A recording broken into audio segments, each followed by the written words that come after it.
Coming to get you, Barbara. I ain't one to make a fuss about a thing like that. Make your wishes. They're coming for you. Hi everyone, and welcome back to Deep Cuts of Horror, where we take a look at the overlooked and underappreciated films in the annals of horror cinema and decide if we think they're deep, meaning we have some value to them and we think you'd also like to watch them, or if we think they need to be cut, meaning don't waste your time. I'm joined again by my co-host Jacob. Say hi to everyone at home, Jacob. Hello to everyone at home. Everyone at home. All right, and today we're going to be taking a look at Mary Shelley's 1994 movie. Well, it's not her movie, really, is it? No, I don't think she directed it. She didn't direct it. Kenneth Branagh directed it. This is the 1994 movie, Mary Shelley's Frankenstein. That went off without a hitch, I think. All right, so moving along. Why we chose this movie. Pretty much with this movie, there's a lot of movies made around the Universal monsters. And while they're famous when you see them, I think they all just kind of get buried under each other. With the old black and white movie pretty much just being the definitive one, no matter what people do. But so far as my research showed, this is as close to a definitive big budget version of the Frankenstein story that we have presently. I'm sure we have some independent little film production that made a more accurate reproduction, but this is as close as any one big studio that garnered positive press and actually got an Academy Award nomination for. But let's do some quick little catch up here. Jacob, how have you been? Oh, I've been fairly well. I mean, a lot has passed since we had our last recording session. I've had to move into a new location. I've been dealing with some stuff at work and school and whatnot. But overall, I'm doing very well. I'm actually quite enjoying my summer so far, except for the fact that it's like 104 degrees on a cool day. Yeah, it's right now where I am at Satan's Balls. No, That's yeah. how hot it is. So, initial thoughts. What did you think about Gilderoy Lockhart and Bilbo Baggins? Better yet, what do you think about Gilderoy Lockhart being Bilbo Baggins' son? And also having the adopted daughter Bellatrix Lestrange. Okay, so I'm gonna answer that question a little bit more broadly. I was really happy with so many recognizable faces in the cast. Like, it felt like every scene I was seeing somebody that I recognized but hadn't seen in a movie for like 10 years. So Kenneth Branagh, or Branagh, how is it that you say that? Branagh, okay. As I was about to say as Gilderoy Lockhart, as Victor Frankenstein. I did not recognize him at first. It was like maybe 10 minutes into the movie where I started thinking, that guy looks really familiar. Mm-hmm. And then it dawned on me that it was Gilderoy Lockhart, and then all of a sudden he's like dating Helena Bonham Carter, and I'm like, wow, this is like a nice Lockhart x Bellatrix fanfic. And then like John Cleese shows up as his professor, and that guy from Amadeus, I don't even know his name, is like his college buddy. There were so many random actors that I haven't seen in too long, and I was really happy. And of course Robert De Niro is Frankenstein, but I think we all knew that. Frankly, I was a little bit more concerned about Robert De Niro's performance going in than it actually turned out being. Because I read some reviews that people had issues with him as the monster. Perhaps that's because he was making so many movies around the time, people couldn't separate the actor from the acting, but I thought it was pretty decent. You insinuated to me a bit earlier that this movie did not do very well when it came out, and honestly, I don't see why. I would have thought this would have done fabulously, and as far as Robert De Niro is concerned, knowing that it's Robert De Niro, I could certainly tell. But if you hadn't told me that, well, you didn't tell me that, but like if I didn't know that already, I don't think it would have really registered with me at all. Like, he didn't act stereotypically like De Niro. or anything that would have been distracting. I think it was mostly because this movie is the predecessor to this movie was by Francis Ford Coppola, and this was supposed to be more of a spiritual follow-up to that. So much so that Francis Ford Coppola was initially brought on to direct the film, but for some reason he handed it over to Kenneth Branagh to direct Bram Stoker's Dracula. And so I think because of that, the studio put a little bit more money into it, but then Francis Ford Coppola dropped out of the film, and they got Kenneth Branagh to do it, and there was some disagreement with how the movie should be handled. And you can definitely tell some shots that were meant to be Francis Ford Coppola's. I'm thinking about the red veil or sash or whatever going down that long stairway, up the stairway toward the end of the movie that Helena Bonham Carter's wrapped in. That seems very much Francis Ford Coppola's style. And the movie did do well. On $45 million a budget, it did $112 million.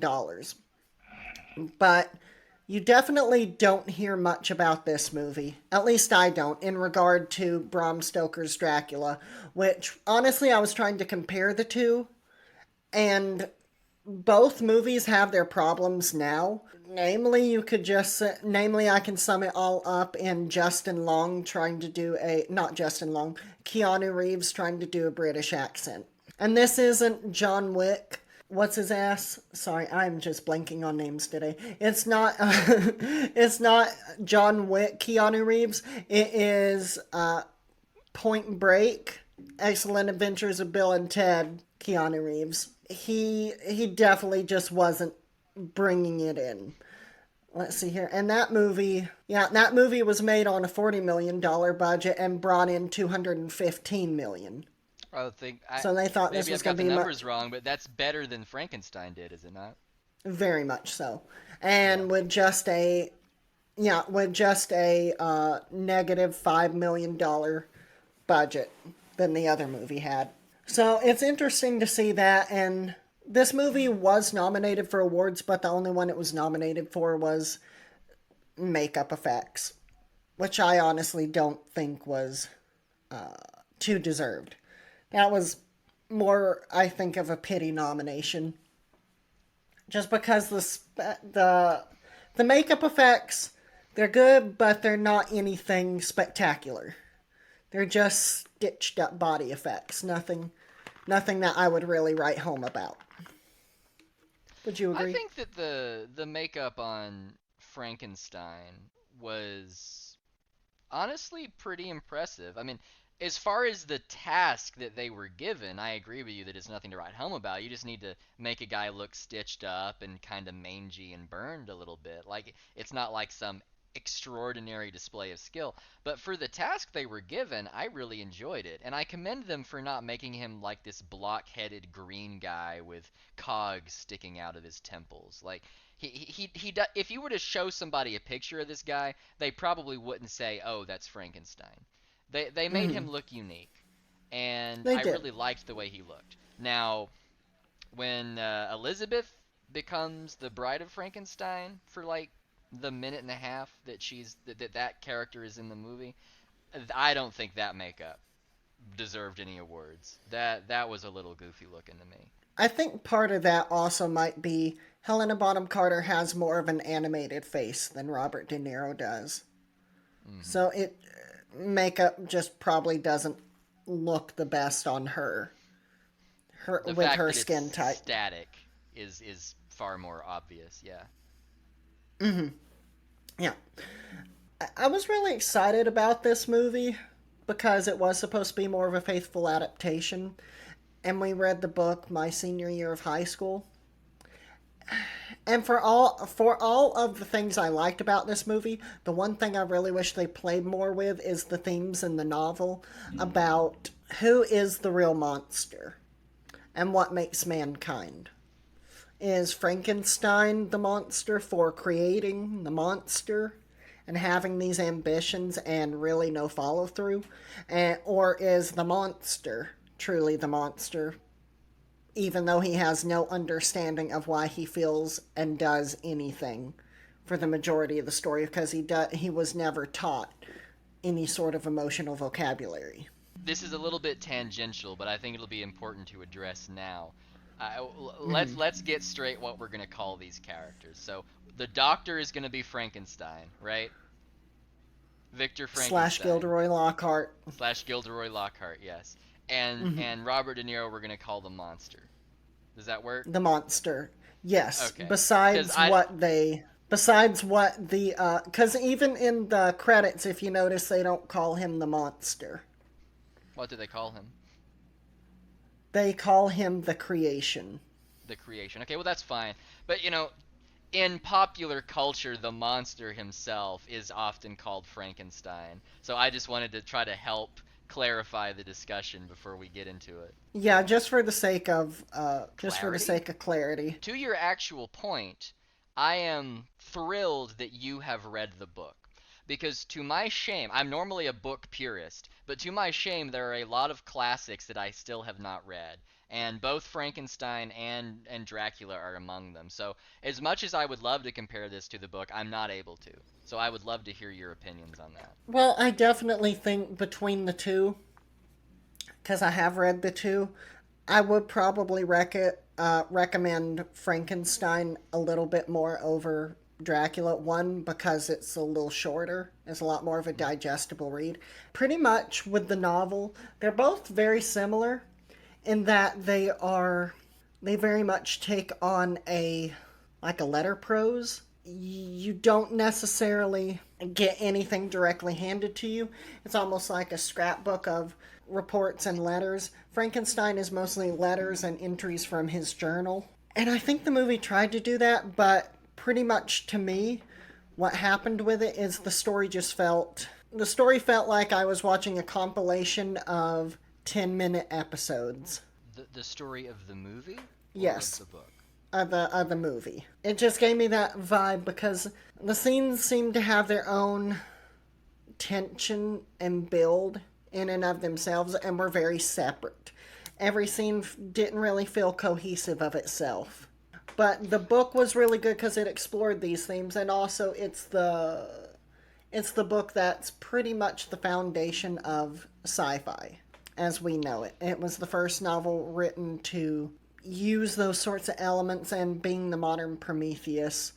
And the story behind Mary Shelley and her husband being in a secluded cabin and having the contest to write the scariest ghost story or horror story imaginable, and that's what she came up with. I respected this film quite a lot, that it allowed its horror to be derived from the existential issues of creating life. I know you said that you wished it had focused on these themes a bit more, and again, I cannot speak to what was in the book, but to me it was very clear that that was the source of the horror. It wasn't saying, oh, look how ugly this guy is, look at his stitched up face. It was saying, what does it mean to have power over life and death? What does it mean to create something in a world that it doesn't understand? Who is responsible for that?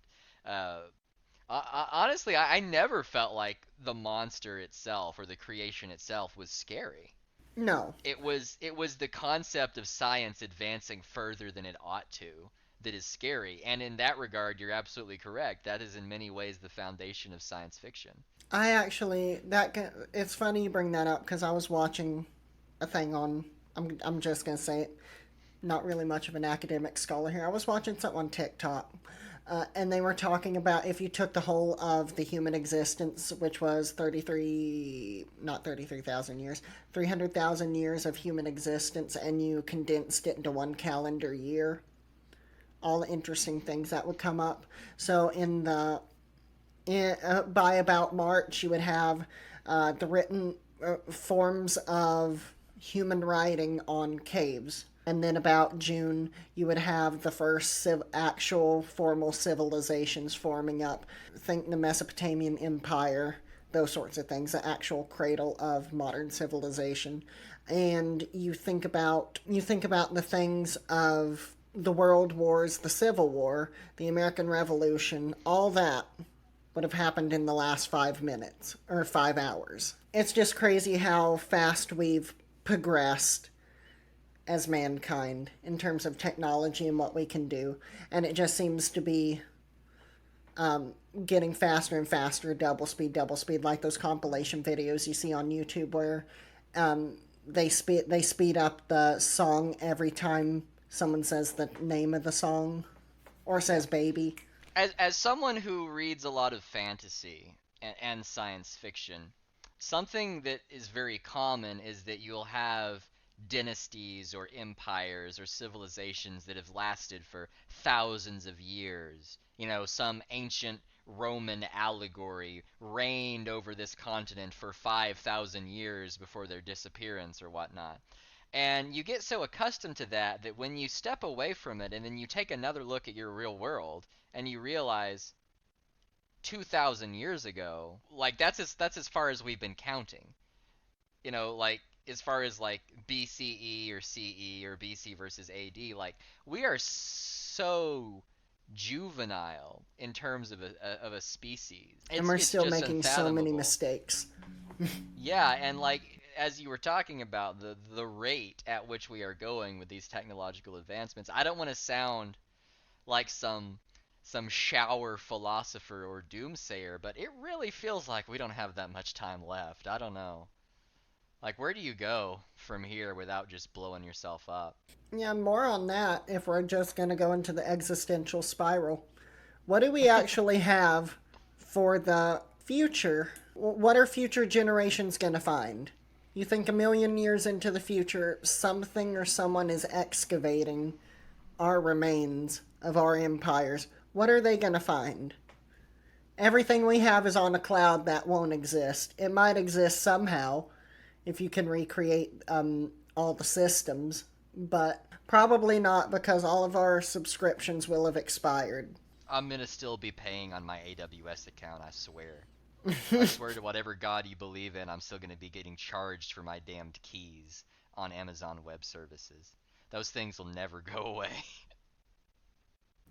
Yeah. I don't know if we're gonna be here in a million years. I don't think I would bet on that. No, but I'm just saying. At some point, someone's going to be digging up remains of American civilizations, or whatever the world civilizations turn into, and they might find an iPod.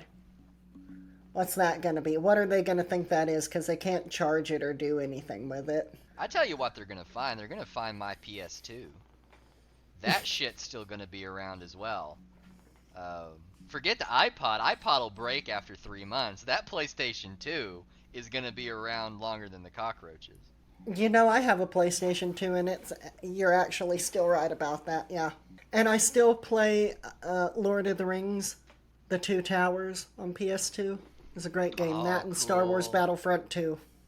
Yeah, Star Wars Battlefront 2 is amazing, man. I spent so long trying to get the upgraded guns that have like the purple lasers that you get. And play for Capture the classes. Flag.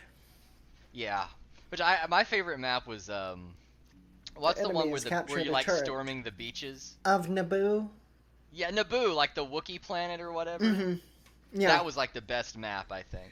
And then you could unlock the Jedi. You could unlock a Jedi, and that one was Yoda, if I remember correctly. Yoda and then was when the you were Jedi, on Hoth, I love playing the map on Hoth because you could unlock Darth Vader.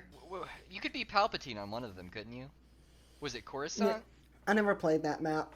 But anyway, back to our discussion Yeah, on Rogue One. Frankenstein. Rogue One. Sorry, Frankenstein Rogue One. I'm not arguing with you that those elements in the movie weren't there. I just don't think they had enough time to breathe like they did in the book for you to really ponder on them. Oh, I But can you were definitely right, see they that were- being the case. And that's what I meant when I said the episodes feel very 10 to 15 minute episodic, wherein they introduce an idea that has a lot of weight behind it, but they also don't give enough room for that idea to breathe and get the full dread that the book brought with it. Talking about the way that the movie is paced and split up, I want to know how you feel about this. The movie is more or less exactly 2 hours, is that right? 2 hours and like 3 minutes for the credits. I felt like you could divide it pretty cleanly into two 1 hour segments. The first half being about the science and the creation of life and this delving into the unknown. And then the last half was about the monster and the moral and the ethical dilemmas of what it meant for this monster to exist. I really felt like those almost could have been separate movies. They really could, because even the color palette for the movie was different. In the first half, it's very light and colorful, and then in the second half, things are darker and for some reason wetter. They're a lot more wet and a lot more gothic, let's say. It's like the shadows are stretched, which is something I really loved about the movie. And I think that the first part was really, really good. When Lockhart was talking about, going into these new realms of science, and you had all the professors at their university or whatever it was, the medical school, who were telling him, no, you don't need to do this, or even the ones that were on board with him were telling him, don't go too far with it. That was all great, and I liked most of the second half as well, but I thought the second half was rushed. I thought that, like you said, they just did not have enough time to go into the issues that they should have gone into. I would say part of that comes from just modern pacing. Because if you look back at classic literature, the whole thing, the whole book will be about 500 pages, but stuff will only actually really happen in the last 30. The rest is just characters figuring out what's going on, characters making an understanding, characters making a deduction, and then the last 30 to 15 pages is the characters actually doing something about it. If you look at Dracula, most prints of it are around 5 to 6 to 700 pages long, depending on the font. The whole thing is just a collection of letters of people thinking Dracula's a strange dude. Dracula did all this stuff. He had crates of earth imported to his new place in England. He's doing all this stuff. They're investigating him. The girls are dying. They kill one of them, the whole thing, and then at the very end, they follow him back to his home country and kill him, and that's all in about 5 pages. 5 to 10 pages at the end. So there's no real epic showdown between these two people that's built up. They just go over there, kill him, and that's the end of the story. And a lot of that is not only a pacing issue, but it's also a medium issue. Like, with a book, you sit there and you read it at your own pace over the course of what could easily be weeks or months, and it has time to sit and digest. So this slow burn of sitting and thinking about everything that is to come. Well, back in the day, I'd argue you probably did that in one sitting or two, maybe. You think so? Oh, depending on your station. And this book definitely lends itself to a more, at its time, a more aristocratic station of reading. Well, at a certain point, basically all reading would have been aristocratic. Well, yeah. So you said, how many pages was Frankenstein, generally? Frankenstein, mine's like 230. Oh, yeah, no, and that's easy. The font's yeah. the font's pretty decent on Frankenstein. And it's letters, so there's a lot of chapter breaks, which also makes sense of the story's episodic nature, because that's how the entries feel. I'll say this for Victor Frankenstein: when he's writing, he knows how to write his entries as a beginning, middle, and true end, instead of just like an actual journal where it's just a continuation. Good on him for paying attention in literature. He knew people were going to be reading his work and knew he had to make it dramatically engaging. I will say this for a difference in the movie than the book. Toward the end, the main conflict is between Frankenstein and the monster. The monster does want a companion. He does want a woman. And Frankenstein says he'll make a companion, or that he doesn't want to. I'm a little foggy on it. I read it senior year. But at no point is that character turned into Elizabeth, which I think was a really excellent way to convey that, and also bring in the popular sequel, Bride of Frankenstein, which for a lot of people is considered the superior film out of the Universal movies. Bride of Frankenstein, that is. Also, I want to bring something up to you, because it got this vibe for me. If you look at this movie through the lens of being a Disney live-action remake, it's a lot more enjoyable. Mostly because of Helena Bonham Carter. But you have this movie that you could functionally consider a remake of the old movie. And they're trying to remake it and make it appealing for modern times. So you have all these colors. You have all of these almost surreal backgrounds like the Disney live-action films do. But they also introduce elements from the source material, like the live-action movies do now. Only now the movie, instead of being 77 minutes like the original movie was, now it's 2 hours and it's a little bit bloated for what it is, and character motivations don't really make sense, but they're kind of going through the motions of whatever material there was. I would rather have this than most of the live-action Disney remake. No, I'm not saying it's like a live-action Disney remake. I'm just saying it follows a similar vibe, let's say. I can definitely see where you're coming from. I think it's a bit of a stretch to believe that an average person would even think to make that connection, but yeah, I do see it. That's my connection. It made the movie a lot more enjoyable. Not that I didn't like it, but I didn't have any trouble enjoying this. oh no, it was good. I thought, with the exception of believing that the last part was rushed, and I want to talk to you specifically about the Bride of Frankenstein part. So this is all the way from the creation asking Frankenstein to make him a wife, to Justine's body being dug up, Victor refusing, and then of course Elizabeth dying and becoming herself reanimated. That entire sequence, I feel like, was really, really rushed. And you also just mentioned that it doesn't really go down the same way in the books. I know you also said you don't remember exactly how it went down, but how much do you remember? Can you compare that whole sequence in the movie to the books? And also just tell me what you thought about it in the movie. From what I remember, Justine wasn't a character in the book, so there wasn't that refusal of Frankenstein doing it because it was someone he knew. And there also wasn't that inclination that the monster only did that because of comments that Victor made at the monster, that it was just parts. From what I remember of the story, you had a lot.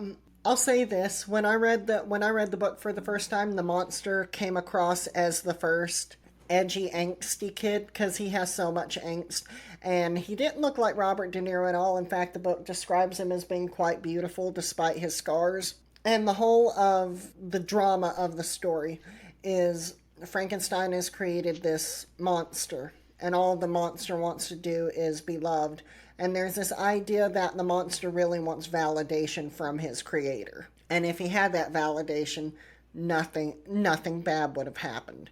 And in fact, you can make the argument that if Victor Frankenstein had done what he was supposed to do and taken care of this monster and nurtured it and showed it the way instead of just being automatically repulsed by what he did, we wouldn't have had this issue to begin with. But that is ultimately why the monster decides he wants a companion, in fact a woman, so that they'll be horrifying together. But this is also a case of the monsters wanting to create life as well.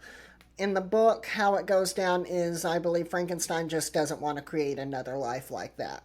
I think that paints Frankenstein in a more positive light than in the movie, because in the movie I think that his reasoning on this issue is extraordinarily hypocritical. He's totally fine with creating another creation to have a wife for Frankenstein, but the moment that it's somebody he knows personally, all of a sudden that's too much. Like, that's basically just explicitly stating to the monster that he thinks what he did is an abomination, which I just think is extraordinarily unwise and not very ethical. So I think Frankenstein probably looks better in the books, maybe. Is that what I'm getting? He's a lot more attractive, and that's definitely lended itself to a more homoerotic subtext. I mean, the whole thing's kind of homoerotic if you think about it, with Victor Frankenstein creating essentially a man, and picking all that. There is no, because in the movie it was this guy who didn't want to get the, what was it, cholera, the cholera vaccine, and he was hung. And then he took a leg from a student who had also died, and then he took a brain from his teacher who was killed. In the book, you don't really get that backstory. Pretty much Frankenstein is just grave robbing fresh corpses and taking parts that he likes. So he's taking the best parts of men to him, his own opinion, what he considers the best attributes from cadavers, and just sewing them together and bringing the thing to life, and then being repulsed by it. Yeah, well, I think we might have had a bit of a miscommunication here. When I said Frankenstein looks better in the book, I meant Victor Frankenstein, the doctor, looks better ethically in the books, because he's just downright refusing to make this creature again, rather than promising to do monster. so and then denying it once it's somebody that he knew and cared about. Right? I think Lockhart Frankenstein looks like a bit of a dick in that sequence. Again, to me, the story just toward the end seemed a lot like Pet Sematary, if we're being quite honest. Straight down from his wife being covered in a sheet and being brought back to life. Yeah. It just kind of had that same sort of vibe to it. While you were talking about like something being homoerotic, though, I guess it's just a nice place to state this. Lockhart is jacked. Did you know? I know. Okay, so that was something I was going to bring up potentially. Harry Potter and the Chamber of Secrets. Everybody fawns over Gilderoy Lockhart, and I never saw it. Never. I see it now. It made more sense when I found out the original idea of casting for Gilderoy Lockhart was going to be Hugh Grant, because in the 90s and 2000s he was a big heartthrob, but I think it had something to do with complications due to 9/11. They couldn't get him around for it. But he would have been a better choice, and I always hated that we never got Hugh Grant as Gilderoy Lockhart. But now I see it. Gilderoy Lockhart fucks. He can get it. How does a guy who spends all his time shut up in a science lab have a body like that? I know a lot of people who spend all their time shut up in a lab. They don't look like that, I promise you. They don't look anything like that. Well, when they're making a man with blonde hair and a tan who's good for relieving his tensions, you can get that. I knew we weren't going to get out of it. We were not going to get out of this without that reference. Okay. No, but and in the movie it kind of makes it worse because he actively denies his fiancée to work on this man, who assumingly his penis he picked out, which is another thing we got to see in the movie. So some part of him came from that jock guy that has like literally one scene, right? The guy leg. who like walks between them. Yeah. Walks between leg. Lockhart and Amadeus. Okay. The only reason that I bring this up is because I have never heard that line used before, and I love that line. He says, "Watch where I'm going." It's such a simple modification, but it's so genius. I need to use that line now. Hey, watch where I'm going.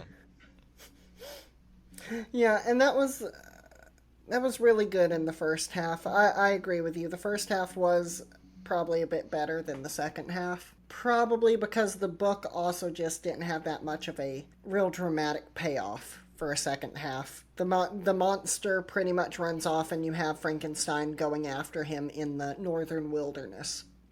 And then the story's kind of bookended by the captain's log at the beginning and end. What the captain part? Was that as strong an allegory for what Frankenstein was doing in the books as it was in the movie? Because in the movie, it was an excellent allegory for the entire theme. Okay.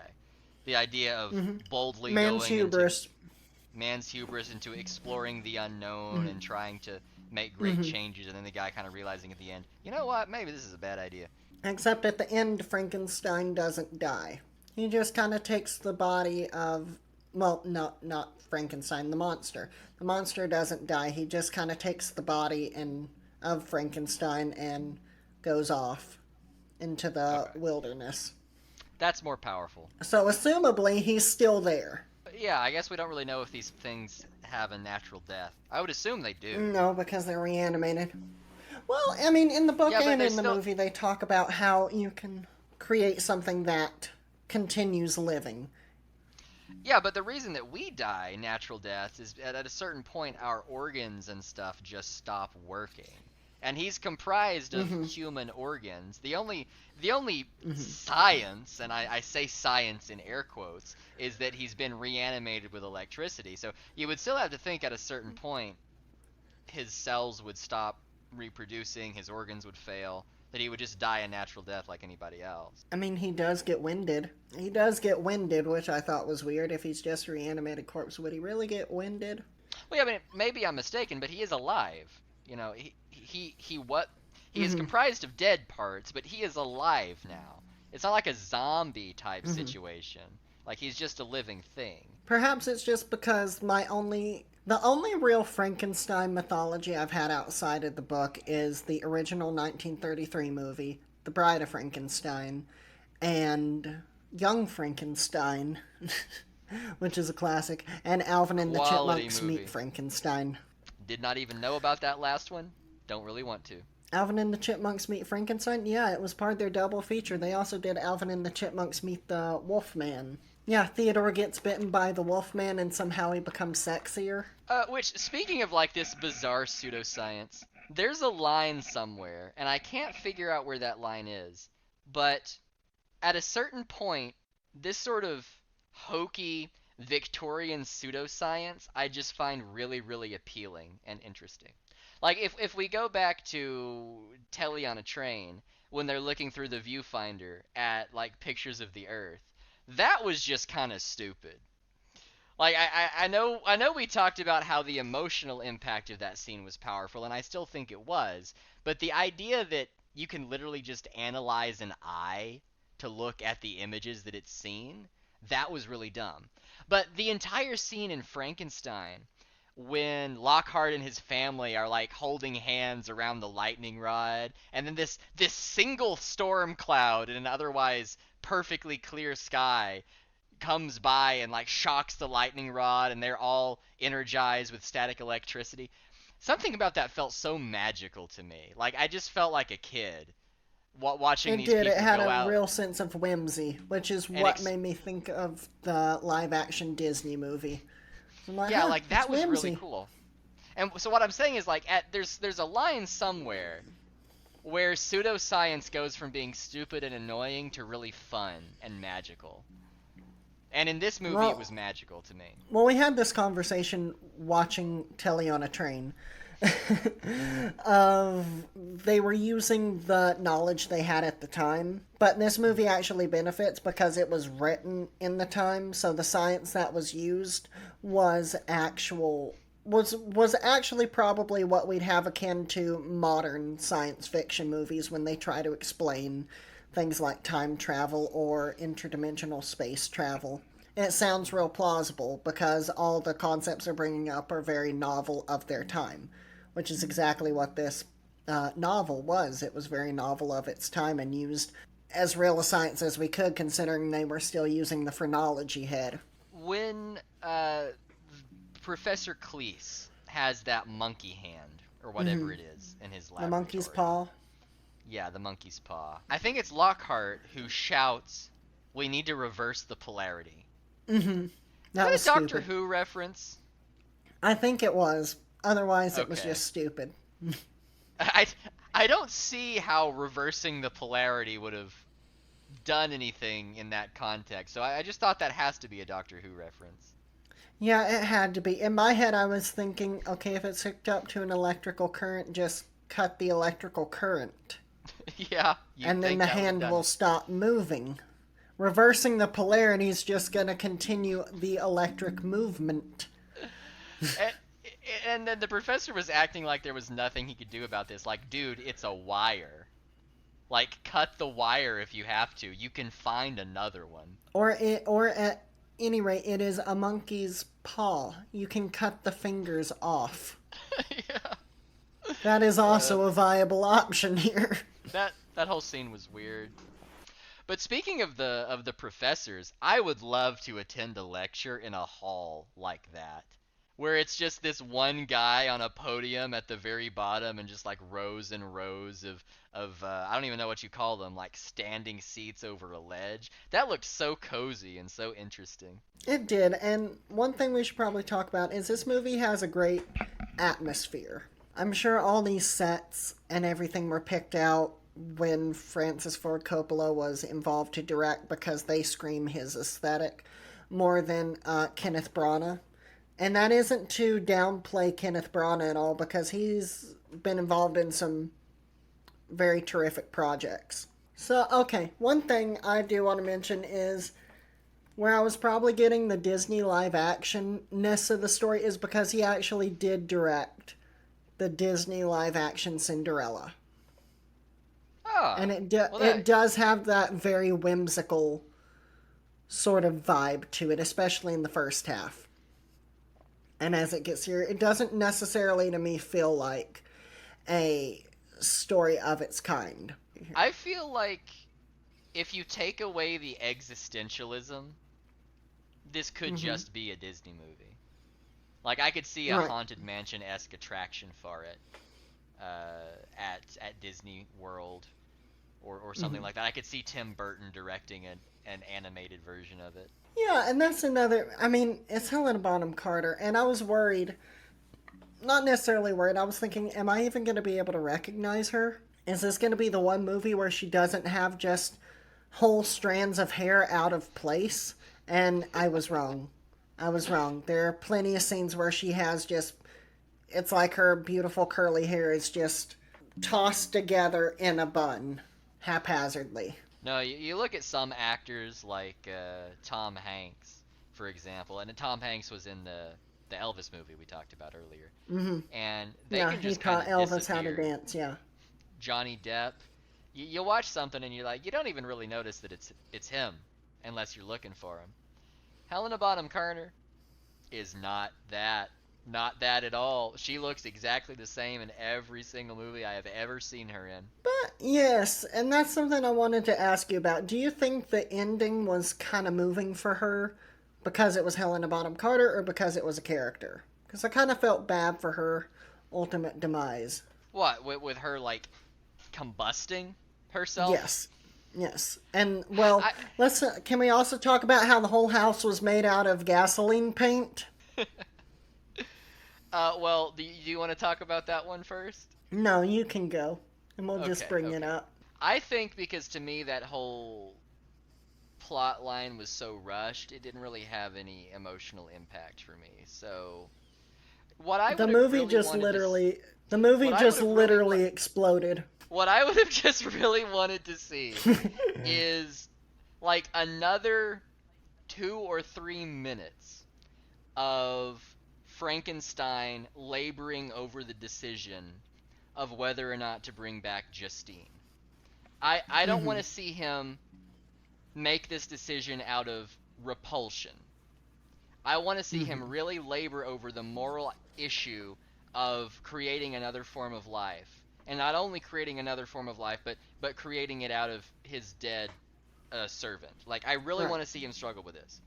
And then, after he struggles with it, long enough that I can identify with his decision to say no, I want to see him be more responsible about his wedding night. Because that was another huge issue. The monster says, I will be with you on your wedding night. And then Frankenstein is like, hey, we should get married tonight. Like, that was so stupidly irresponsible. And we don't see him preparing for it at all. Like, he just gets married. And then he's just like, oh, by the way, I have a militia. Like just a whole bunch of people with guns pop out of nowhere.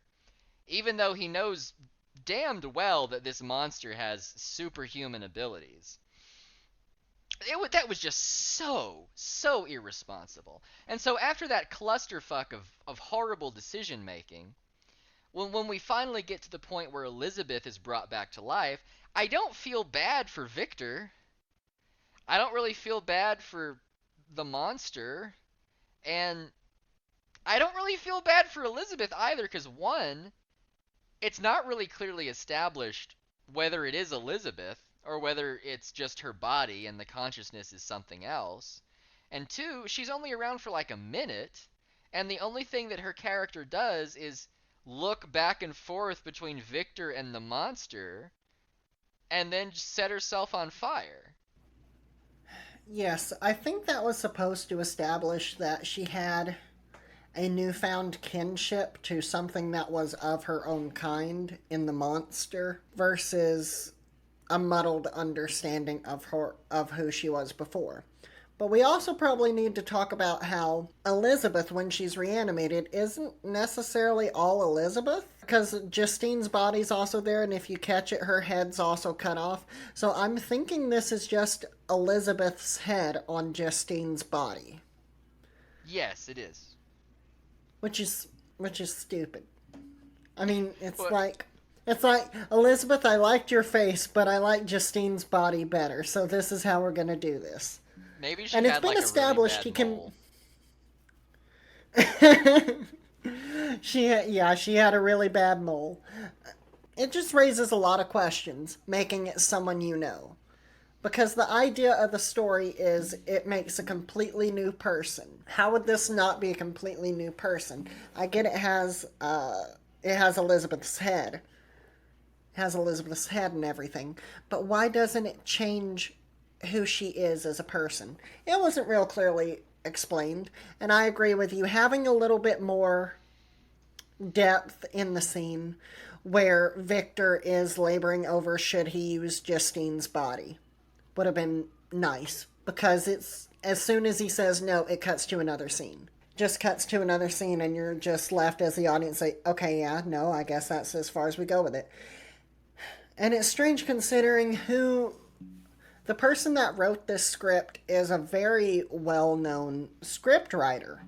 I mean, it's Frank Darabont. He wrote the Shawshank Redemption script. He wrote the Green Mile script, The Mist, the first 2 seasons of The Walking Dead, which are arguably like the best 2 seasons before shit just goes off the rails. I know I'm going to probably piss off a lot of people, but that first season of the first season of The Walking Dead is a really good standalone miniseries, in my opinion.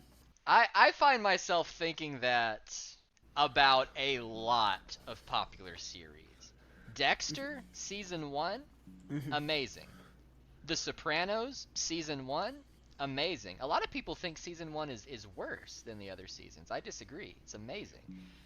I find that almost all popular shows have an excellent first season, and then they just turn to crap. Game of Thrones season 1. I would argue, yeah. Really? You think so?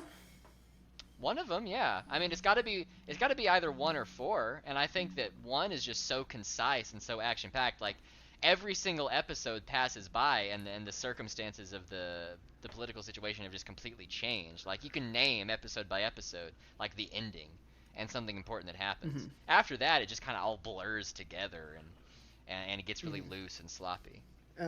Yeah, I've had a couple dates like that. But I'm not gonna give an in-depth explanation of my opinion of each Game of Thrones episode on a Mary Shelley's Frankenstein podcast, unless you want me to. But what point were you gonna make? Oh, I was just saying this. The guy who wrote the script for this, he wrote some of Stephen King's best adaptations, and in the pantheon of Stephen King's work, he's kind of been known infamously as being a hard author to adapt to the screen.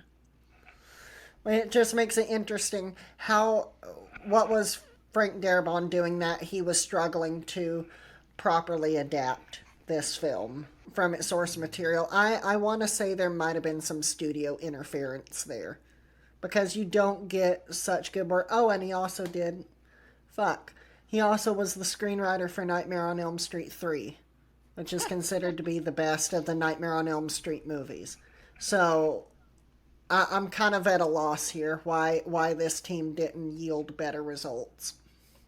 Well, what are your problems with this movie? Because I think you've said several things that have insinuated to me that you have problems with it, that it made mistakes, but I don't know if you've clearly stated what those are. My issues, okay.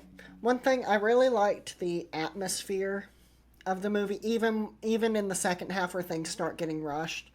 I really enjoy the atmosphere. One of my issues is the pacing. I don't think, with everything going on, we don't really give these characters too much time to breathe. Like, such as Elizabeth's character. She doesn't really seem too much like a real character. Justine, I don't really know Justine, so I couldn't really feel bad whenever she died. The whole lynch mob scene that came and got her and just assumed she killed the child and they hung her, that all went by really quick too. The character of Victor Frankenstein, I think we got to know the best, but even then I felt myself wanting just a bit more. Maybe some sort of vocalization of why he was upset with creating the monster. It's really left to the audience to impose their own morals onto why this guy is upset about creating life. Because it sort of seems as though he's all about creating life, and then as soon as it's made, he's upset about it, but we don't really get any nuance on why. And that's just a problem with the pacing. It's a 2-hour movie. We have all these things going on. I feel like some of these things could have been cut in favor of more character development instead of just these characters are going through the motions to go through the motions to get from point A to point B. So, this is probably way too broad a topic to accurately explore, but I do just want to get your opinion on it. Do you think, in general, movies ought to follow that classic plot chart of like the exposition, the rising action, climax, falling action, resolution? Or do you think that that's No. too restrictive and that they need to kind of adapt it based on what the story demands? Some people would tell you that every story follows that dynamic. So are you saying that really the only way I could see any of that existing outside of that chart is if one of those didn't exist? Is that what you're saying? Such as if a movie doesn't have a climax and it just is I guess it's just an exposition. Well, I don't think I'm I'm really not so much. understanding.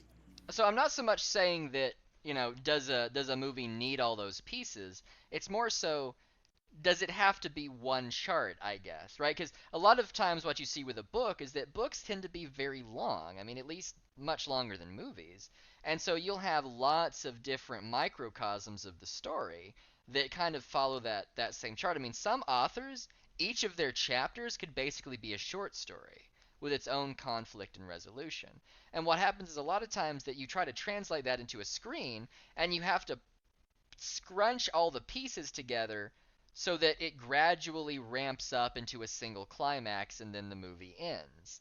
When the story itself was meant to occur, there might have been like 5 or 6 of those smaller plot charts as you slowly ramp up to the big finish. Do you get what I'm saying? And I think that Yeah. that's what this story should have been a bit more, because you have the plot of Victor learning science and learning about the electricity, and then he's going off to med school, and there's a cholera epidemic, and then he's experimenting in his lab trying to create life. Like, this is at least 3 or 4 separate stories, I think, just in that first half And of the then movie. Then there's also a very timely subplot about contagion, not wanting to take vaccines. But to go off what you were saying, Jacob, about the plot chart, I agree with you. They don't have to be that large. I think part of the issue with the story was that it didn't really know what it was supposed to be. To me, the story of Frankenstein has always just been more of an ethical drama.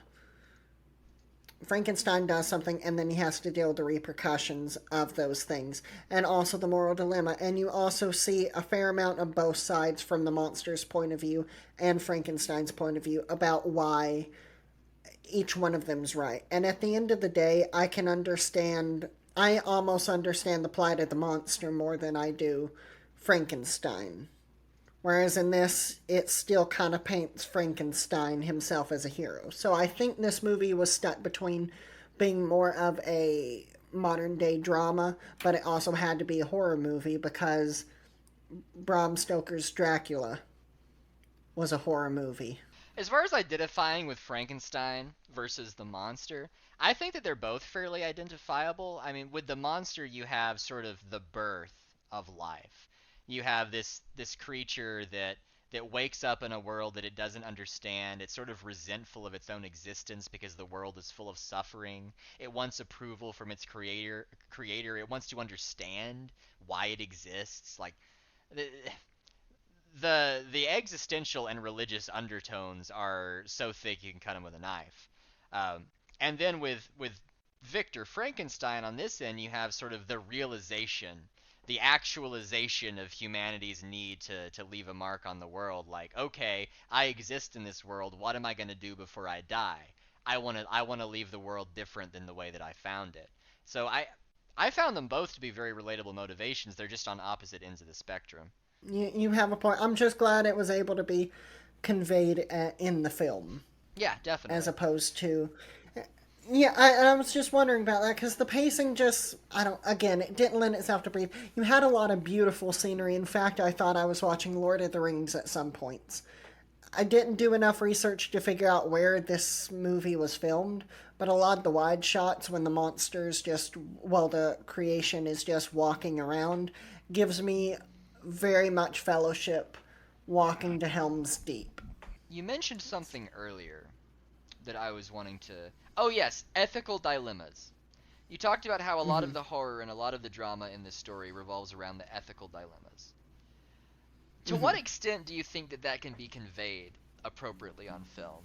Well, since a lot of the book was done through the writing of passages in Frankenstein's journal and letters and captain's log, things like that, you had in Bram Stoker's Dracula, the movie, they made allowances for that, and also including the back and forth letters between the characters when they were a distance apart, reference to news articles, and that sort of helped breathe the opinion of the characters into what was going on. And you have enough characters in this story where they can have the conversation.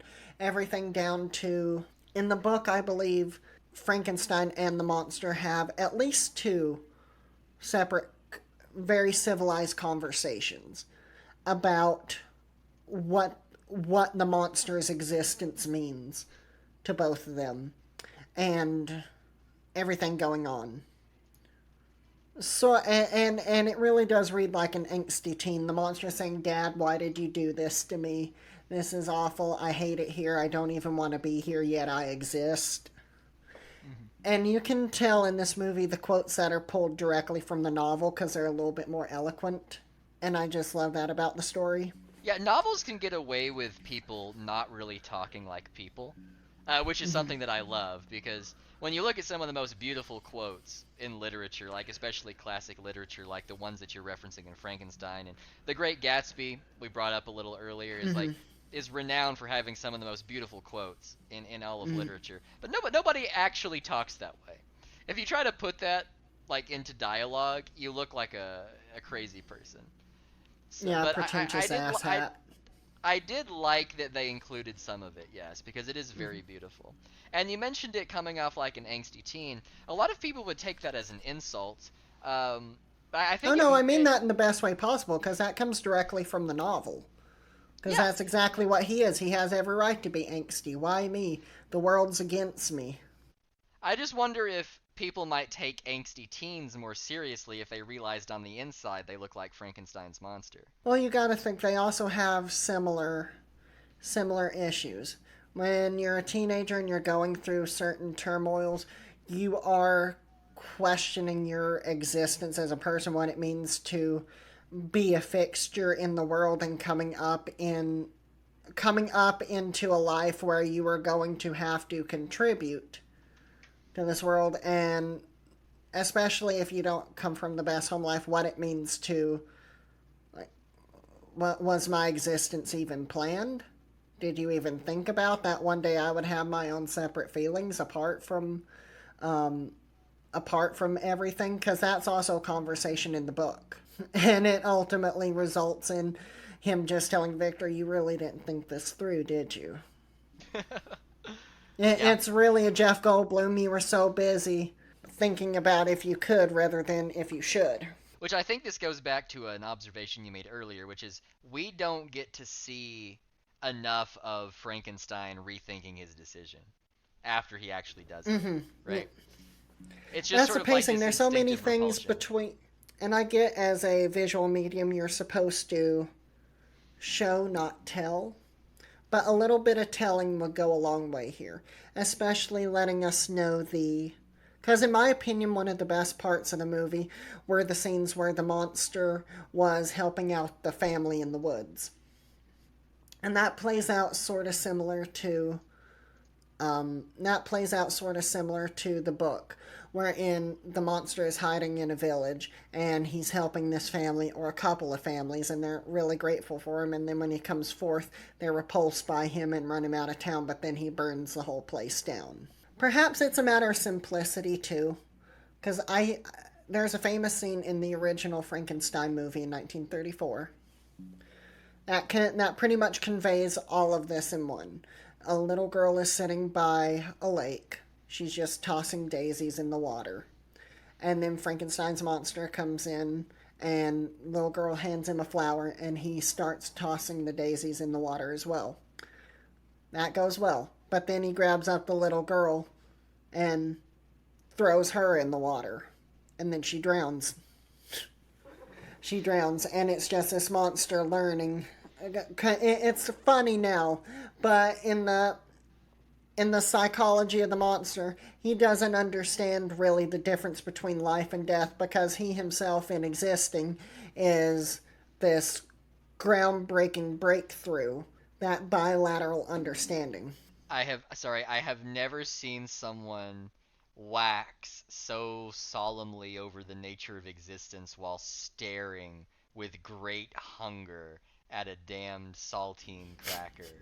I know you all at home cannot see what I'm looking at, but that entire speech that he just delivered was delivered while staring at like a peanut butter cracker. It just I don't know if it added or took away from the meaning, but that was something to behold. If I had it in my pantry, it would be a Pop-Tart. We've been doing it for thousands of years. If Shakespeare did it with a skull, I can do it with a peanut butter cracker. It reminded me of Norm Macdonald when he went on The View to apologize, and he like stared so sadly and so seriously into the camera and said, "It was then that I What did realized he I had done apologize for? something." Dying? No, no, no. He called somebody the R word.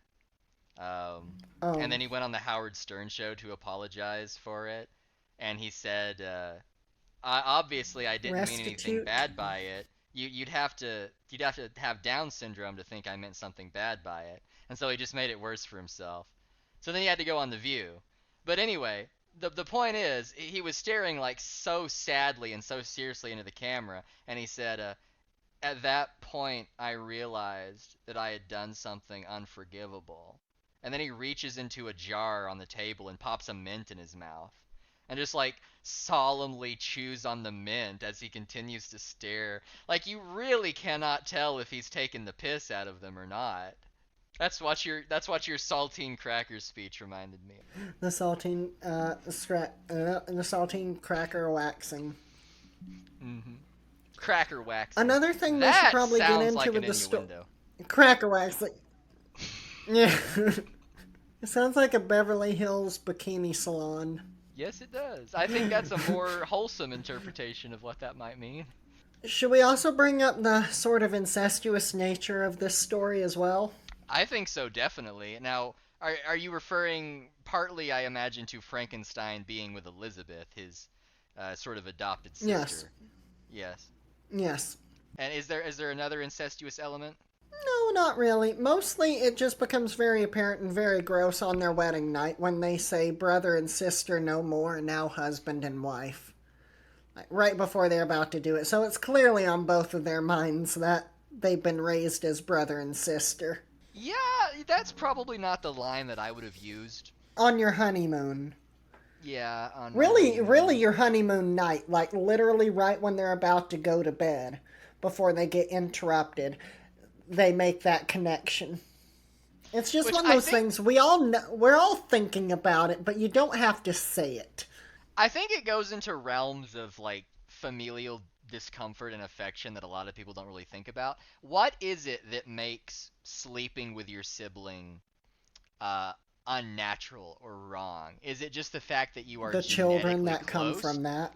Is it the fact that you're genetically close to one another, or is it the fact that you grew up together and felt like family? Now, obviously, yes, the genetic issues of incest are very apparent, but that's not what makes it repulsive to the human mind. It's not like you think about fucking your sister and you go, but the children.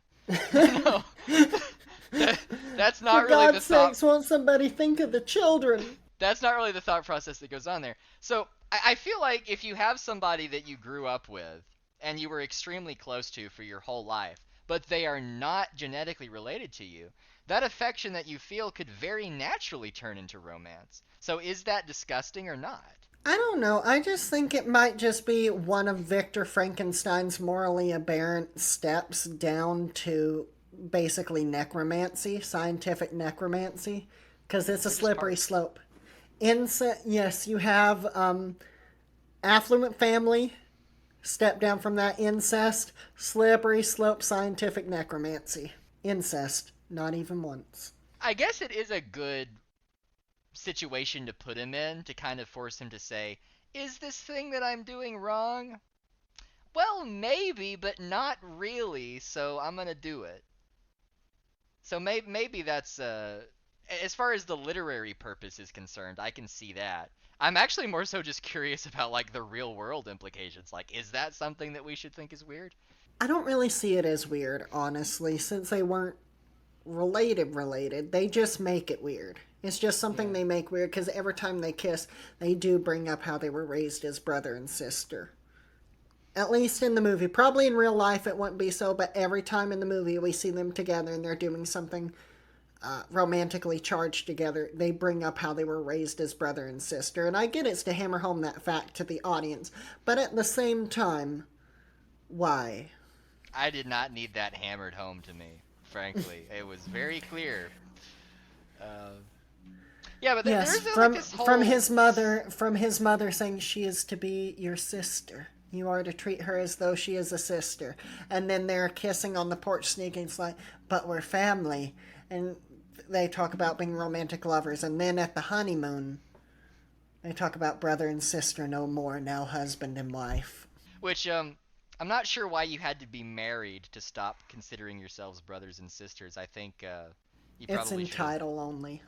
should have been doing that beforehand. But isn't there like an entire sub-genre of fetishes revolving around like step siblings? You know, people who are not Yes. technically related being attracted to one another. I wonder how often that happens. I mean, I've seen a lot of teen dramas where that also happens, namely Degrassi. That happens about like twice. Like in real life. But there's though. also... I'm sure it happens enough that... there's a fan base for it. You look at Twilight. Yeah. You look at Twilight, they were all quote-unquote related. And when Bella marries Jacob, Bella marries Edward, she's basically marrying into the fact that for all of eternity, whenever they go to high school, which is stupid, she's going to have to pretend to be Edward's stepsister. I would be curious to see how often it would happen if the parents were okay with it. Because, I mean, one of the big issues you're going to face with fucking your sister is that, you know, you have to tell your parents about it at some point, right? So, like, let's imagine that the parents are okay with it. How often would we actually see step-siblings in relationships? Because imagine if you're a teenager, right? Like, you're a teenager and your parent remarries and has, like, an opposite-sex child the same age as you. And now you're living together all the time with all those hormones. Again, I think it would just depend on the family. Okay, I mean, I just It feel would like just it's really depend gotta on the happen. family. And it's a lot more palatable if it's like you said, and they are teenagers and then the parent remarries. I feel like that's a little bit different. Then, like, but when growing they're up raised together young from to get, children. yeah. But I do think it would invoke a certain response on a if it was a younger person, like say 3 years old, parent remarries. I mean, hell, it happened in the Brady Bunch movie. It did? Did I For the forget that? no, Marcia and Greg moved into the attic, and then Marcia developed a crush on Greg. Greg developed a crush on Martha. It was basically a joke on not Martha, Marcia. Marcia. And that was pretty much playing on how the real life actresses of Marcia and Greg were in love with each other. And they couldn't get through the scene where they talk about how they're going to divide the room without making out with each other. And so they just And they have decided this to whole incorporate that, yeah. yes, and they had a whole like porn style scene where they're playing music and there's so many innuendos and he sees a silhouette of Marcia changing. Or, Marcia. yes, Greg. I mean, what? Oh, so okay, hold up. I don't know if we're still using the same intro that we've been using, but you know how you include like all these different sound clips from horror movies? Uh-huh. You should just throw that in there, in the intro. Well, I'm not one to make a fuss about a thing like that. Yes, Yes, Greg. Greg. In a really musky porn voice. And then there's just like some violin shriek from a jump scare right after that. I really appreciated the moment when he just kind of looks up at the sky and like says, "It need not happen." Because I felt like that was a really powerful mission statement for him. He wasn't saying, "I am so great that I will conquer death," or "I am so afraid of dying that I will run from it." He was just saying, "This suffering doesn't need to happen. We can prevent it." It felt, for somebody who's trying to reanimate the dead, it felt like a pretty wholesome motivation. I don't remember too much of an inclination of this sort of motivation of the character in that he didn't understand death. This was something that was purely clinical to him. I mean, sure, he understood death, but he definitely had a hang up on it, which was a big theme in Stephen King's Pet Sematary. The main character's wife, also a doctor, ironically enough, had a lot of hang-ups about death and the afterlife and couldn't process that, which was one of the main motivations to the whole story starting and the main character's motivation in burying the cat church in the pet cemetery in the first place. And it's a fun part of psychology and you see that in a lot of these movies with dark tones, and it's a fun thing to explore people's understanding of death and how they cope with that idea of people dying, and at any point in time anyone can die for really no good reason at all. There's no real dramatic irony to it. It's just death itself is a part of life. It just creates for some very good dramatic situations and in some cases dramatic irony. Yeah, I mean, and people's reactions to the concept of death can be so varied. I mean, somebody might descend into nihilism and think, "Oh, well, we can all die at any time. There's no reason for anything. There's no reason to do anything except whatever you want before you die." Or somebody might say, "Well, we're all going to die someday, so that means you need to make your life as meaningful as possible. You need to go out and try to accomplish things." Or somebody might just go into denial and just try to like pretend that it's not going to happen to them. It can shape the reaction to death and tragedy in general can shape so many different unique personalities.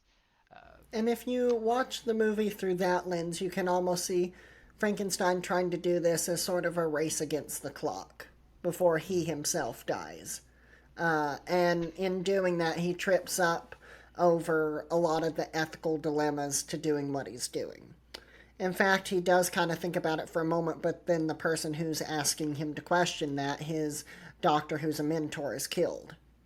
Which, funnily enough, his brain is used for the monster. You know, the cholera doesn't play a very significant role in the plot of the film, but I think that it's really important symbolically because in his lab, when he is working on a way to create life and reverse death, he is surrounded by death. Like he is kind of holed up in a plague city that's about to go under martial law because of an epidemic. And so he is And in surrounded by people dying left and right trying to find a way to stop death.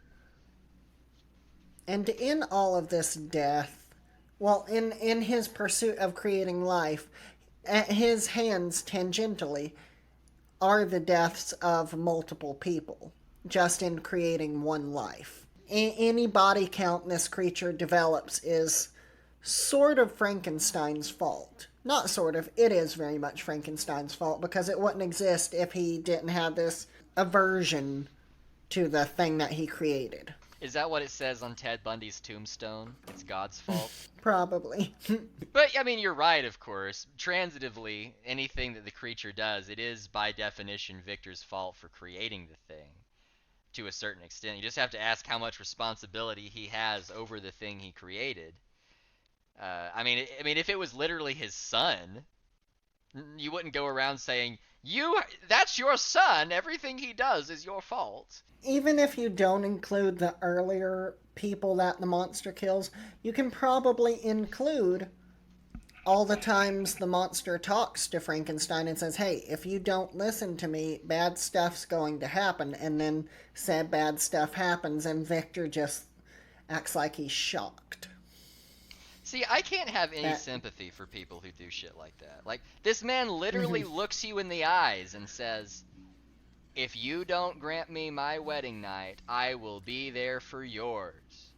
And then Lockhart denies him.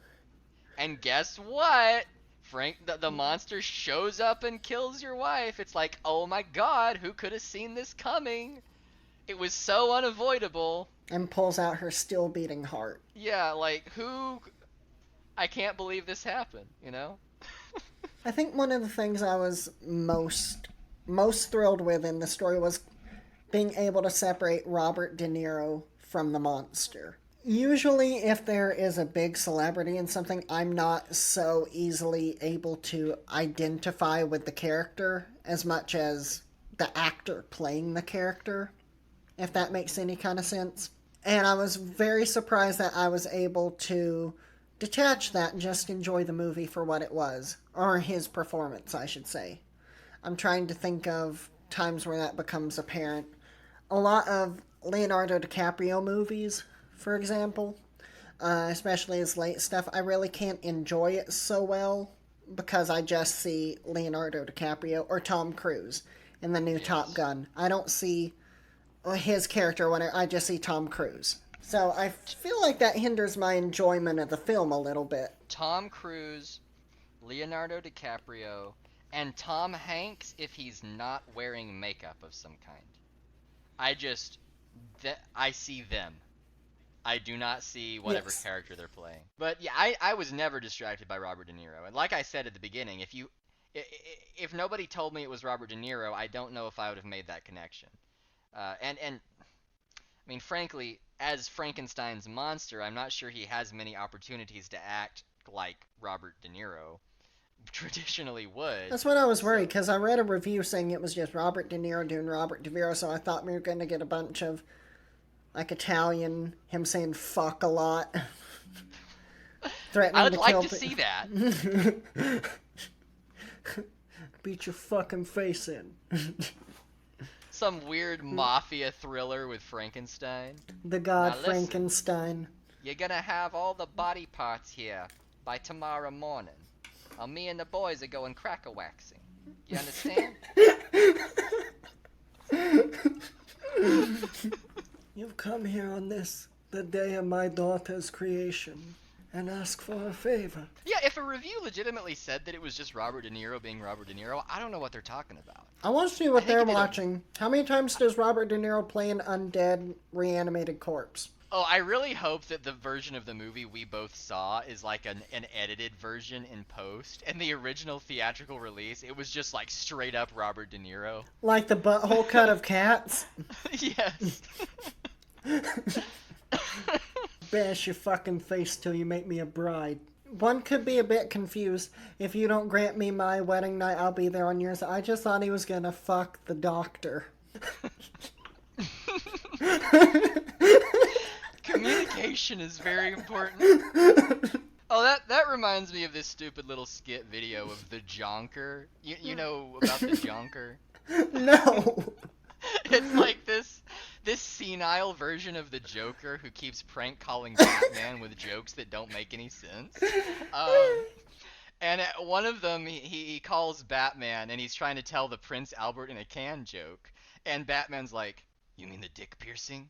And like it's not working, and the Jonker is trying to explain the joke to him, and Batman's like, "Look, whatever, Jonker, I gotta go eat out Catwoman."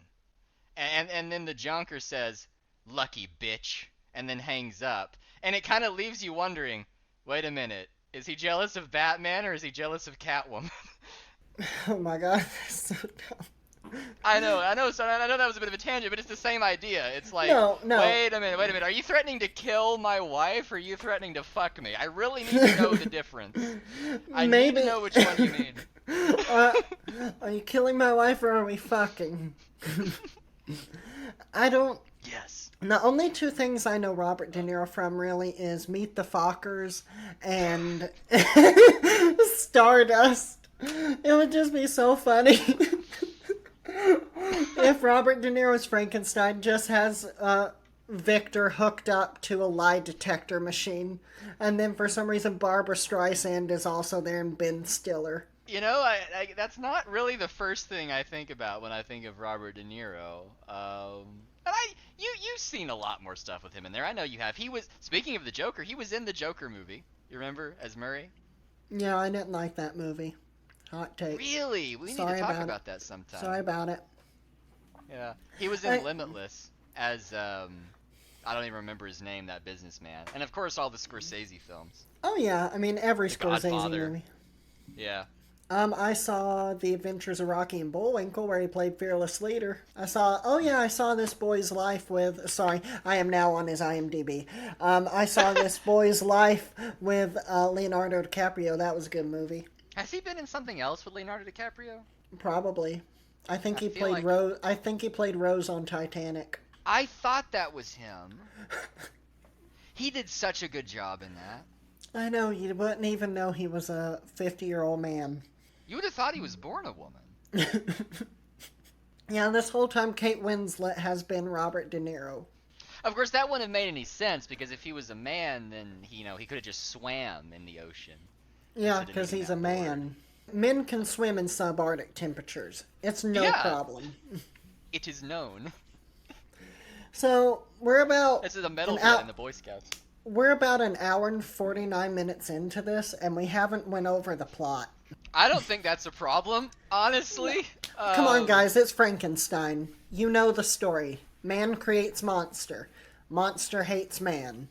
And depending on which version you watch, monster gets chased into a windmill and the windmill gets set on fire. But that doesn't happen in this one. I mean, hypothetically, this is supposed to be a podcast episode where we break down the movie, but I've legitimately just been sitting here having a conversation with you about this movie. That's pretty much how it is. It's been a lot more entertaining. I hope that... Dozens of people are just going to eavesdrop on this conversation. Tens of people. Tens of people. Sincerest love to you for tolerating us. Now subscribe. You know who else deserves a shout out? Who? That guy in the captain's crew who does nothing except say, "Where to next, Captain?" I don't know how that guy has not been thrown overboard yet. Like, the captain wakes up, he goes and sits down for breakfast, eating some hardtack. That guy sits down across from him and says, "Where to next, Captain?" Captain goes up to take a shit, sits back down. "Where to next, Captain?" The same place we've been going. I kept getting that part confused with... I kept getting the captain confused. I thought he was the guy who played Captain Hook in the live-action Peter Pan from 2005. He looked familiar to me, but I couldn't recognize him from anything. What's the actor's name? I don't know. Well, are we... Oh, my brain was assuming he was a pirate. No, he's not a pirate. They were on a ship. I'm just now making the connection that he's not a pirate. They're on an expedition. I think they were trying to find a route to the North Pole. Pirate expedition. They're after booty. Cold booty. Well, it's very fortunate that they ran into Frankenstein then. Is the monster going to fuck them? He's fairly adept at creating cold booty. Though it can't be his wife's. He has to dig up some poor other girl's ass to stick his wife's head on. Now I want there to be a show called Reanimaniacs. It's the Animaniacs, but they are reanimated corpses. So I'm sitting here staring at the casting page. There's this guy named Mark Hadfield, who apparently played someone named Felix. And I don't remember who that was in the movie. But he looks exactly like a fat Quentin Tarantino. just exactly like him. One of the cool set pieces I did want to talk about, I really like the underground cave scene. I thought it was a bit stupid whenever he was climbing the ice mountain, to get up to the mountain to meet the monster. I thought they could have met at a more convenient place, like over coffee or over a bring out your dead cholera person. I have a question about I'm something not dead surrounding yet. that scene. Yes. So, remember when the monster pushes Frankenstein down that, like, ice chute? And it's like a whole Spy Kids moment, yeah. Is that the same set as the Chamber of Secrets, but, like, decorated to look icy? Like, it looked exactly like when Lockhart gets pushed down that sewer pipe. See, I was thinking it looked like Gollum's cave in The Hobbit. Huh. I don't think they're the same, but it was just visually striking and a great place for them to have that conversation, but very unnecessary. It was. I mean, it seemed like very needlessly aggressive for the monster to just be like, hey, thank you for meeting me out in the frozen wilderness. Let me introduce myself by pushing you down an ice slide. He seemed very chill about Yes, it, and too, how by did the he... way. Yeah, and how did he get up there?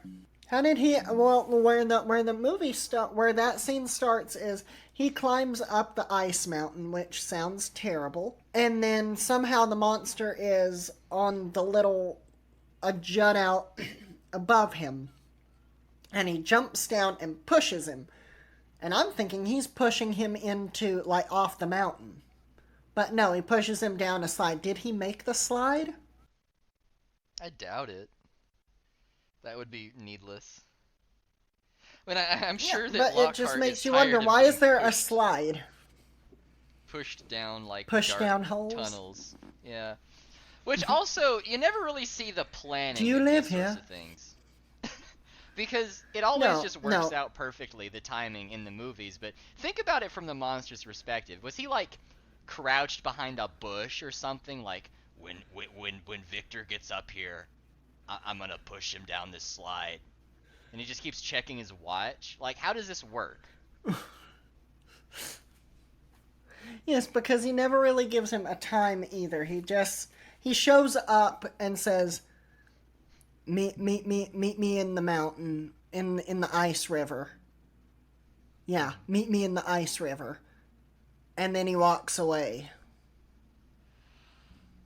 And frankly, Victor is the only one who has seen... I thought they were going to play more with it, but Victor is the only one who really sees the monster. So it honestly could have probably been a figment of his imagination. I thought there was going to be more to do with him potentially having killed these people. Yeah, and honestly, I mean, good on Victor for even going. I'm surprised he didn't just kind of chalk that up to him hallucinating, or even more so, thought that it was real and decided, let me not go meet that guy on an ice river. Because that was the extent of their interaction, right? It was just him being like, meet me on the ice That was river. really their first... Yeah, that was their first real interaction. Every other time has pretty much resulted in Victor running away. I know they were a little bit under pressure, but I feel like that conversation should have been a little bit longer. I mean, can you It imagine really that should have, from because Victor's there's a lot perspective? more. Yeah, well, Victor, you got the feeling that he didn't want to talk to the monster, and yeah, I get it. It's good for the character, but we have some character work that kind of needs to be done. We need to expound on some existentialism about this character's existence. But I do think, again, it kind of looks good on him that he did go, right? He kind of recognized, all right, this is my responsibility. This is a demon that I've not dealt with, and I really need to make this right. And so I think it was very powerful that he went up there. Yeah, and he left that mountain thinking, yeah, things went great. We're gonna fuck. Yeah. We're gonna fuck. It's gonna be great. I'm imagining like a Bride It's all of Frankenstein smoothed over. movie poster, except that it's Lockhart in a bride dress, like clinging to Robert De Niro. Wouldn't doubt it. Wouldn't doubt it. Bride of Frankenstein is notoriously also a homoerotic film because of the director. Who's the director? James Wells. James Wells. Yes, okay. that's it, There we James go. Wells. Yeah, so Bride of Frankenstein was notoriously homoerotic, especially during Hays Code era America, which, if you don't know anything about Hays Code America, it was basically before the Motion Picture Rating Association, where you have the G, PG, R, all that stuff. It was before that, and it was more of just a moralistic standard of rating film, and a lot of the things on it were very antiquated, such as the villain of the story always had to die at the end 100%, which is why in a lot of the Universal Monster movie sequels, you would have the first 15 to 20 minutes being about explaining how the monster came back to life or survived. But at the end of the individual film, the monster always had to be dead. Also, you couldn't show interracial couples in film. That was one of the rules, along with a slew of others. So everything then had to be a lot more subtextual, which you have in Frankenstein not wanting to create another monster, but another scientist kind of blackmailing him into doing it. So you have these two male scientists creating life and playing God, and one of them is exceptionally effeminate. This is Weird Science that we're talking about, right? Yes, exactly. No. I love that movie. Weird Science. Such a great movie. Really, the Frankenstein film everybody should go watch. Yeah, I mean, obviously I'm being a massive sarcastic asshole here, but yes, actually, it's a really good movie. You should go watch it. It's a lot better than I thought it would be. So, Jacob, what were your kind of final thoughts on this movie as a whole? Well, I keep saying this, but I'm going to keep saying it as long as it's true. This is one of my favorites that we've watched so far. I think this was a really good movie, and it may be, along with Frailty, one of the only ones that I would just watch genuinely for fun. I think it was really good, because, and once again, I think I've asked this about a couple of them. I don't know if I would consider this to be a horror movie necessarily. Like, I didn't feel like it was trying to scare me. I didn't feel like it was trying to be bloody or gothic or creepy necessarily. It was just about, like, the morality of science and of creation and of life. Like, honestly, I think it has more in common with The Truman Show than it does something like Nightmare on Elm Street. And so, in that vein, you know, maybe I would put it in a different category than a lot of people would, but I would just watch this for fun. I think with the exception of the pacing being a bit too rushed, it was just a really good movie. And especially the first half. The first half just got me so immersed to the point where I'm sitting there like drooling over a lecture hall. Like, yes, I want to go here. Yes, and if anybody has the video game and can give us information on that, that would also be great. Because They made a video game out of this movie. Yes, the 1994 film. There is Mary Shelley's Frankenstein, released on the Super NES and Sega Genesis. And what I really appreciate about this is that I feel like a lot of people might have gone into it thinking they were going to get a monster movie. Right, like some horrifying creature running around indiscriminately killing. And instead, they get this thing just sort of contemplating its own existence and what it means to be alive. And that's what it's supposed to be, because that's where the true horror comes from. And I just feel like maybe the movie let a lot of people down because they had the wrong expectations. But I hope that more people came away pleasantly surprised. Okay. Because that's what Frankenstein has always been about. Mm-hmm.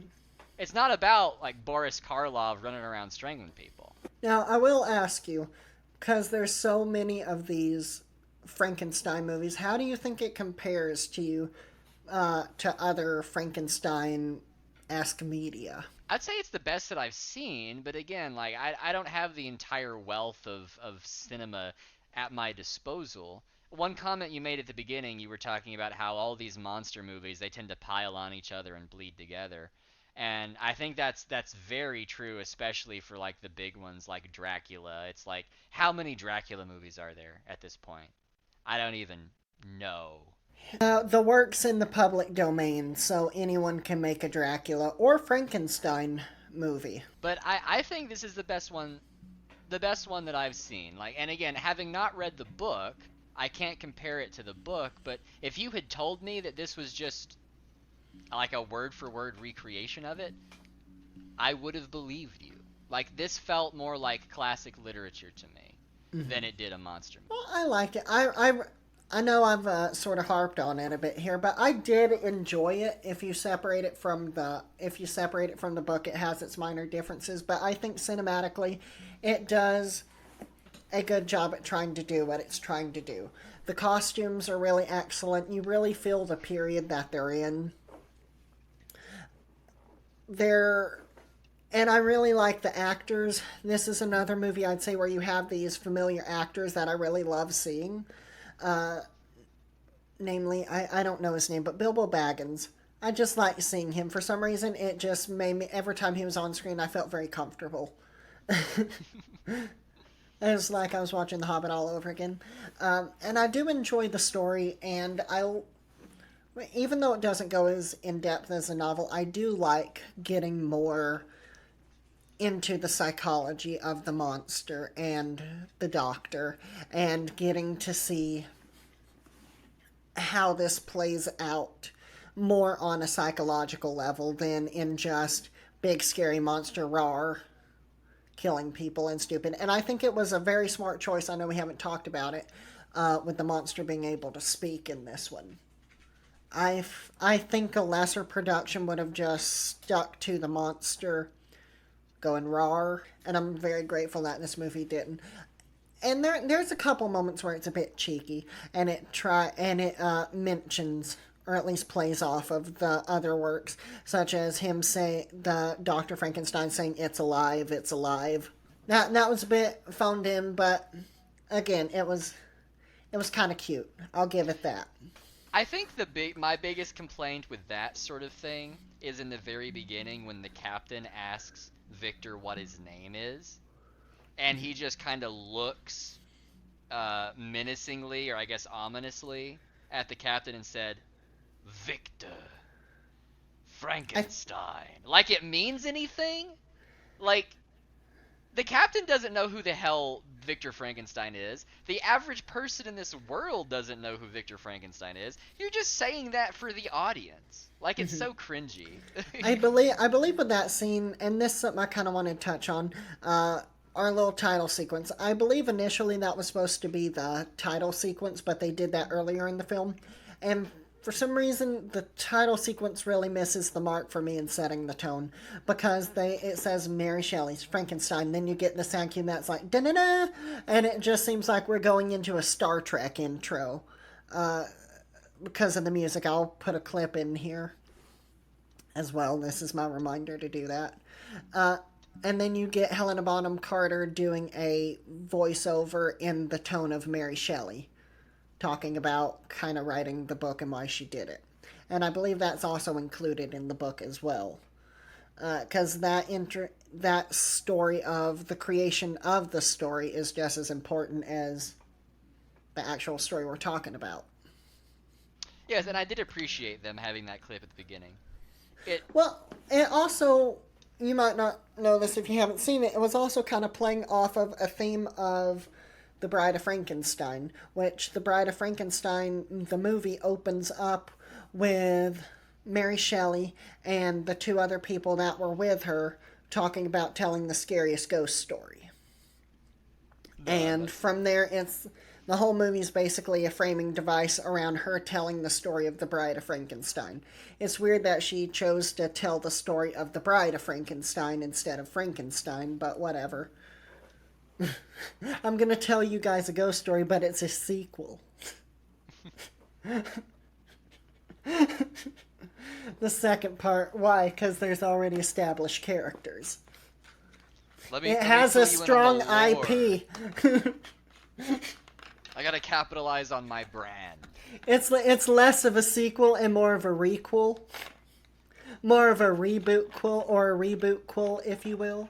Why are you telling us the sequel?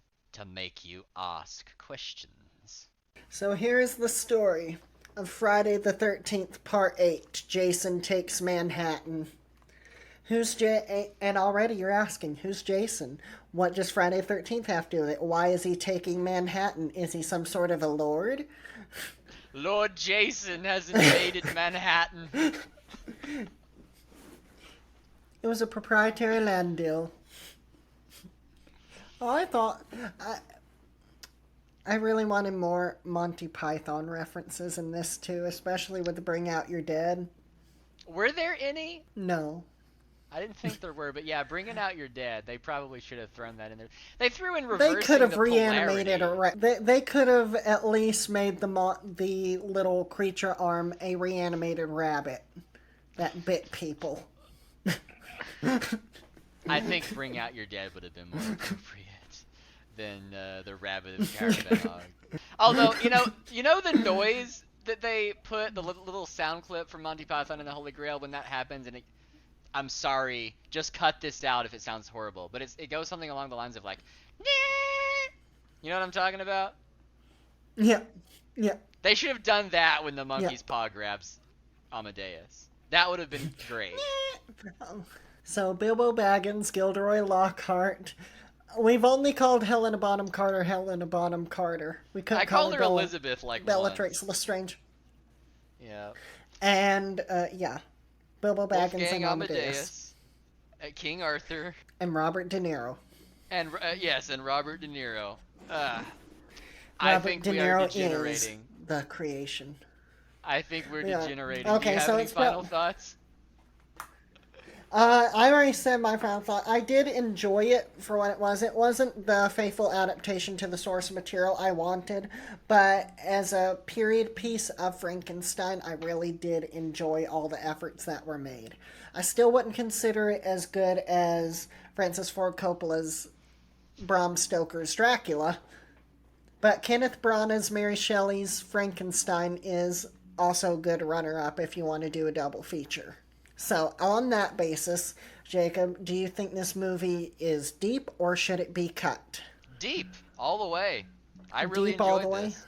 Yes, harder and deeper. Oh my gosh, stop it. That's what my alarm says for this recording session.